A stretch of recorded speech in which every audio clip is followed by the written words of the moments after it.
Jake Richer, un ancien officier de la police militaire américaine, arrive dans une petite ville appelée Margrave, en Géorgie. Il entre nonchalamment dans un bar pour manger quelque chose, mais soudain, la police arrive pour l'arrêter pour le meurtre d'une personne. Au poste de police, nous rencontrons l'agent Roscoe et le détective en chef Oscar Finlay. Il s'avère que Richer est accusé d'un meurtre commis la nuit précédente, apparemment par une personne qui lui ressemble. Finlay et Roscoe trouvent un autre indice qui les mène à la maison d'un homme nommé Paul Hubble, un banquier menant une vie très ennuyeuse, que nous voyons intimidé par quelqu'un dans une voiture noire et qui avoue être le meurtrier. Les agents l'emmènent au poste de police avec Richer, même s'il est évident qu'il s'est simplement accusé lui-même.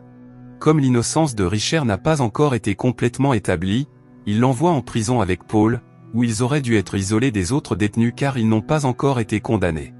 Malheureusement, un policier corrompu nommé Spivey les place avec les détenus déjà condamnés. Les détenus tentent de tuer Paul, mais Richer démontre ses capacités surhumaines et montre à tous de quoi il est capable.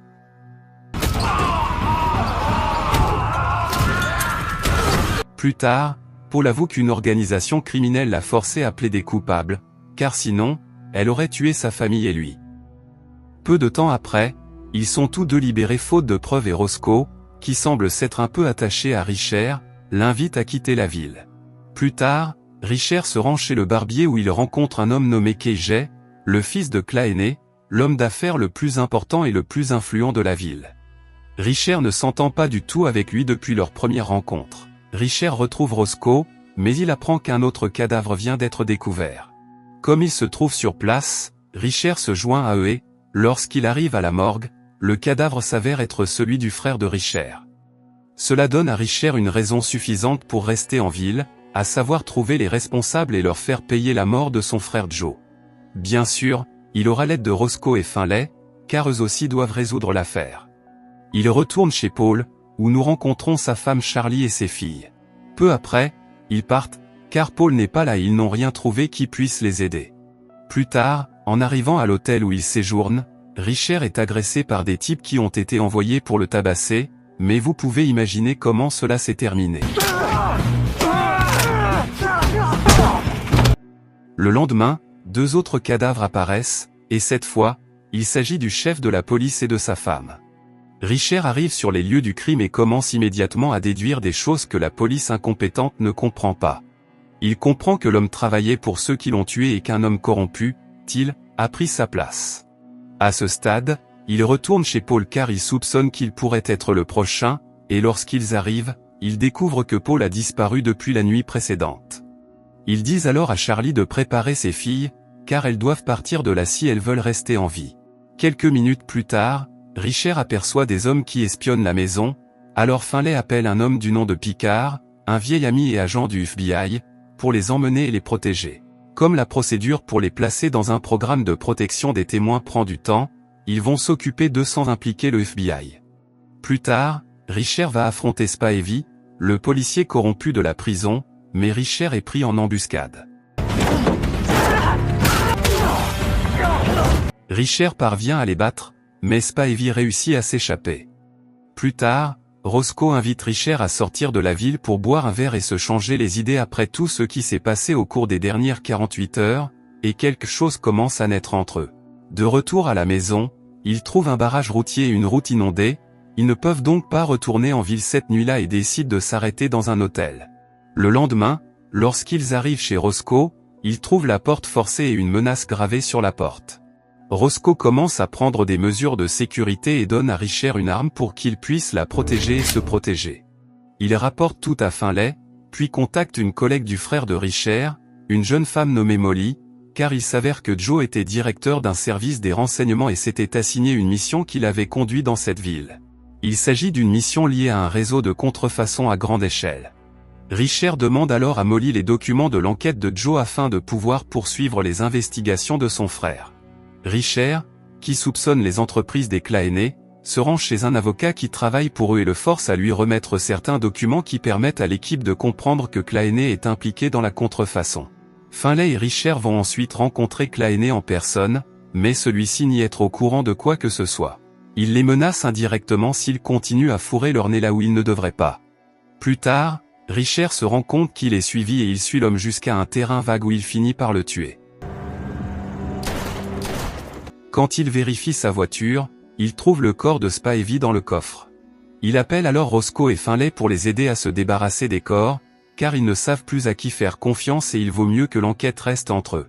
Pendant ce temps, Molly obtient les dossiers et appelle Richer pour lui dire qu'elle les lui remettra en personne le lendemain. De manière inattendue, Richer et Roscoe font l'amour cette nuit-là. Le lendemain, Finlay reçoit un appel de Picard qui lui donne des informations sur l'hôtel où Joe séjournait peu avant sa mort. Roscoe accompagne Richer et, à leur arrivée, il découvre que 20 minutes plus tôt, des types ont pris toutes ses affaires. Richer trouve dans une poubelle une mallette cachée que Joe avait laissée, dans laquelle il trouve un billet. Ils sont soudainement attaqués par des mercenaires qui manquent de tuer Richer, mais Roscoe le sauve. Ils rencontrent ensuite Finlay et lui disent qu'il est très étrange que ces types soient arrivés à l'hôtel juste avant eux. Ils examinent ensuite un billet trouvé dans la mallette, qui conduit Richer à appeler une fille nommée Nigli, une ancienne collègue de l'armée, pour lui demander de l'aider dans son enquête. L'équipe se rend à la gare pour retrouver Molly, mais quelqu'un la trouve juste avant et finit par lui voler ses papiers et la tuer. Ils retournent tous à Margrave, se sentant coupables de la mort de Molly et de l'avoir laissée là, sur les rails du train. À ce stade, ils licencient Roscoe sans raison et, comme Finlay sait que c'est parce qu'ils enquêtent sur quelque chose qu'ils ne devraient pas, il dit à Roscoe qu'elle doit se cacher car il pourrait lui faire du mal, puis il l'envoie remplacer Picard et s'occuper de la famille de Paul. Pendant ce temps, Richer reçoit un appel de Nigli qui lui dit avoir trouvé des informations importantes. Richer quitte la ville pour enquêter, mais ne trouve rien. Il décide de retourner à Margrave et la jeune fille lui dit qu'elle continuera à chercher de son côté. Le même jour, Finlay s'introduit dans les bureaux de Claené pour chercher des informations, mais il le trouve mort, ce qui signifie qu'il n'était pas le cerveau derrière tout cela.